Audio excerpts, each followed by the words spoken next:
අද ලස්සන දවසක්. අද මම තනියම ලොකු වැඩක් කරන්න යන්නේ. මොකද දන්නවද? අද මම තනියම කොළ කැඳ හදන්න යන්නේ. මමත් උදව්වට එනවා.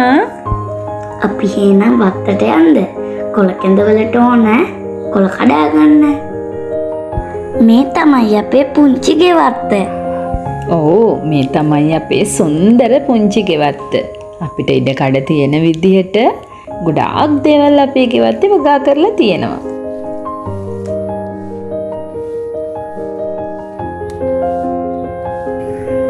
මේ තියෙන්නේ ගොටුකොළ. දැන් නම් කැඳ හදාගන්න මේ ගොටුකොළ ඇති වගේ. මේ තියෙන්නේ කරපිංචා.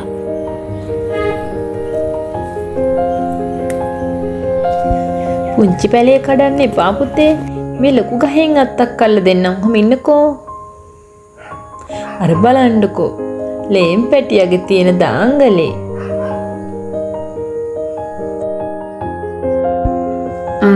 මේ තියෙන හාතවාරිය. ඒව දැම්මහම කැඳ ගොඩාක් රසයි නේද අම්මා? ඔව්, හාතවාරිය ගොඩක් රසයි වගේම ගොඩාක් ගුණදායකයි.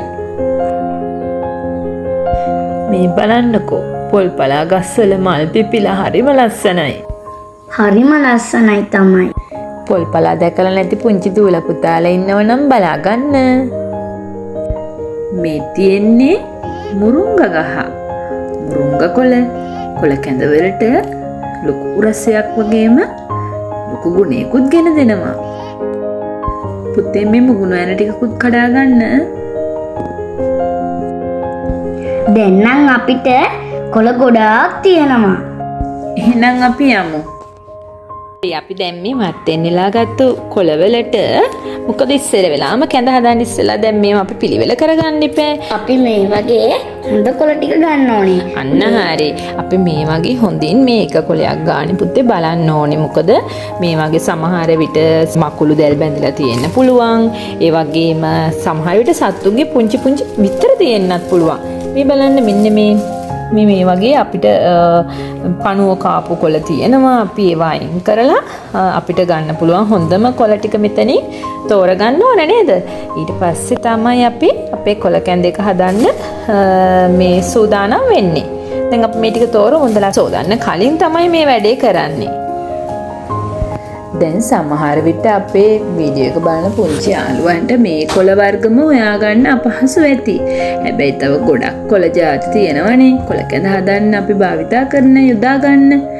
ඔයා දන්නවද පුතේ වෙන මොනවද අපිට ගන්න පුළුවන් කොළ වර්ග මොනවද කියලා? මෙන්න මේ දේවල් ගන්න පුළුවන්. මෙන්න බලන්නකෝ.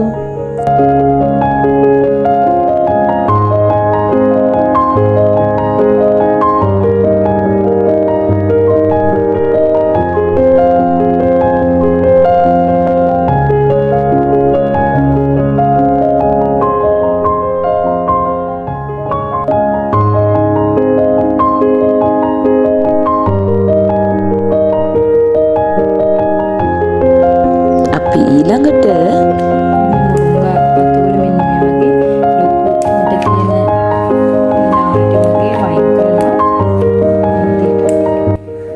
කොළ ටික තෝරගන්න ඕනේ. පුතේ අපිට දැන් මෙන්න මේ කොළ කැඳ හදන මේ දේවල් අපේ තියෙන ඖෂධීය පානනේ අපි කැඳ වර්ග නේද? එතකොට මේවා අපිට හම්බ වෙනවා ඉස්කෝලේ ඉගෙන ගන්න එක විෂයකට. දැන් කියන්න පුළුවන් ද මතක් වෙනවද මොන විෂයටද අපිට මේ දේවල් වැදගත් වෙන්නේ? පුතාට කියන්න බලන් ඉන්න පුංචි දූල පුතාලටත් කියන්න පුළුවන් මොන විෂයටද මේ දේවල් අපිට ගොඩක් වැදගත් වෙන්නේ? ඔව් ගොඩක්ම වැදගත් පරිසරය විෂයට තමයි. ඕ පරිසරයේ විශේෂයට ගොඩාක් වැදගත් වෙනවා අපේ ආහාර පාඩමේ මේ දේවල් උගන්වනවා නේද? මේ අපේ කැඳ වර්ග උගන්වනවා. ඒ වගේම පුතේ අපිට තවත් දේවල් ඉගෙන ගන්න පුළුවන්. මේ පැලෑටි අඳුන ගන්න දේවල්, පත්‍ර හඳුන ගන්න නේද? අපි ගස් වැල් මේ හැම දෙයක්ම හොඳින් අඳුනගෙන තියෙන්න ඕනේ. මෙන්න මේ ගහේ, මෙන්න මේ පැලෑටි නැත්නම් මෙන්න මේ වැලේ කියන එක පුංචි දූල පුතාලට අවබෝධයක් තියෙන්න ඕනේ. ඉතින් මේ දේවල් ප්‍රායෝගිකව මේ විදිහට කරනවා නම් අපිට ඒ වගේ තියෙන ගැටලු තැන් ගොඩාක් මගහැර ගන්න පුළුවන්. අපි දැන් බලමුකෝ මෙන්න මේව දැන් අපි හොඳ කොළ ටික මේ විදිහට තෝරගත්තා. මට ඒත් එක්කම මතක් වෙනවා අපිට තව පුංචි පන්තියකදී තවත් පාඩමකට කැඳ හදන විදිහ පොඩ්ඩක් විතර කියලා දෙනවා. ඊට මතකද කොයි වගේ පාඩමකටද අපිට මේක අහු වෙන්නේ මේ පාඩම කොළ කැඳ හදන කොළ වර්ග එහෙම අපි කතා කරනවා එක තැනකදී. ඕ දෙක ශ්‍රේණියේ සවන් දීම පාඩමට අන්න හරි දෙක ශ්‍රේණිය සවන් දීම පාඩමකට තියනවා පුතේ. මෙන්න මේ දේවල් කැඳ වර්ග හදන කොළ වර්ග ගැන එහෙම අපිට කතා කරන්න තියෙනවා. ඉතින් ගොඩාක් වැදගත් වෙනවා අපි මේ දේවල් මේ විදිහට ගෙදරදී අම්මට කරදර නොකර අම්මා හැබැයි උදව් ඇතිව දෙමාපියන්ගේ උදව්වකුත් චුට්ටක් තියෙන්න ඕනේ නේද? මේ දේවල් කරනවා නම් අපිට අපේ ඉස්කෝලේ විෂයන් වලට අදාළ කරුණුත් ගොඩාක් අපිට එකතු කරගන්න පුළුවන්.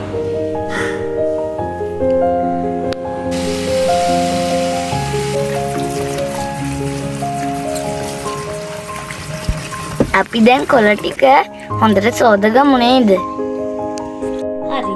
අපි දැන් මේ කොළ ටික සෝදගත්තා. කොළ කැඳ හදන්න අපිට තවත් බඩු ඕන වෙනවනේ. ඒ තමයි මේ බඩු. මේ සුදු ලුණු. එතකොට මේ පොල්. මේ හාල් පොඩ්ඩකුත් අපි ගත්තා. ඉතින් මේ තියෙන්නේ ලුණු. හරි දැන් ඔන්න අපිත් එක්ක එකතු වෙන පුංචි දුල පුතාලටත් පුළුවන් මේ ටික සූදානම් කරගෙන අපිත් එක්කම කොළ කැඳ එක තනියම ඔයාලගේ අතින්ම හදන්න. අම්මලා තාත්තලාගේ පුංචි උදව්වක් අරගෙන අපි දැන් කොළ කැඳ එක හදමු. ඊළඟට කරන්න ඕන වැඩේට නම් වැඩිහිටියෙක් ඕනෙමයි. අන්න ඒක තමයි මම මේ ළඟට වෙලා බලාගෙන හිටියේ.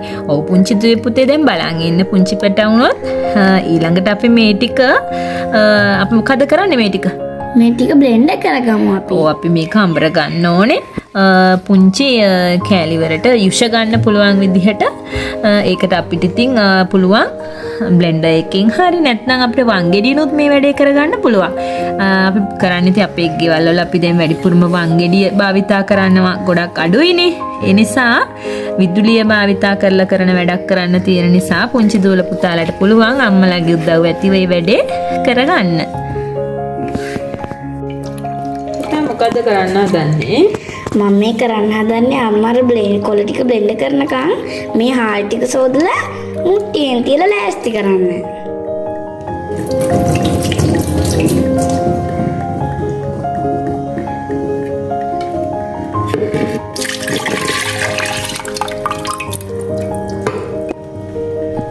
මේකට පුතේ අපි ඊළඟට අර සුදු ලුණු ටික සෝදලා මුට්ටියටම දාලා උණු චුට්ටක් වෙන්න දාලා දෙපේ තියන්න ඕනේ හොඳට තැම්බෙන්න.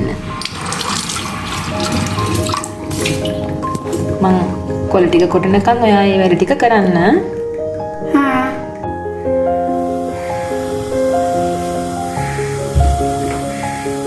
කොළ ටික ඒ වගේම මේ තමයි පොල් කිරි. ඔව් දැන් පොල් කිරි ටික යාළුවන්ට සූදානම් කරගන්න කියලා කියන්න ඕනේ මේ විදිහට. දැන් අපේ බත් ඉදලා ඉවරද බලන්න. දැන් බත් ඉදලා ඉවරයි.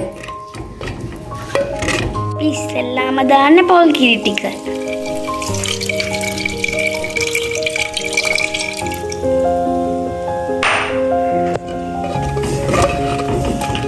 ඊට පස්සේ රස අනුව ලුණු දැම්මා අපි. දැන් හොඳට කලවම් කරනවා. මේක ටිකක් රත් වෙන්න ඇරලා තමයි අපි ඊට පස්සේ කොළ යුෂ ටික එකතු කරගන්න ඕනේ. අන්තිමට තමයි කොටා ගත්ත කොළ යුෂ ටික මෙහෙම දාන්නේ. ගොඩක් වෙලා මේක රත් කරන්නේ නැහැ. ඉක්මනට ලිප ඕෆ් කරනවා. දැන් මගේ කොළ කැඳ එක ලෑස්ති.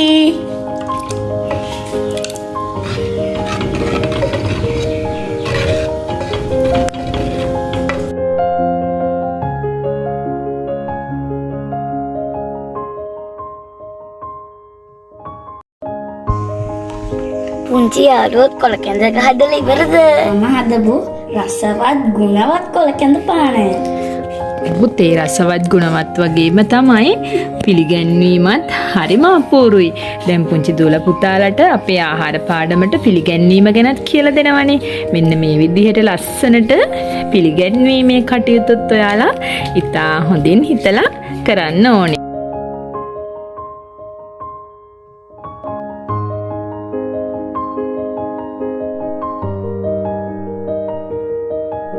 අපි එහෙනම් අද රසවත් කොළ කැඳ පානයක් හදන හැටි දැනගත්තා වගේම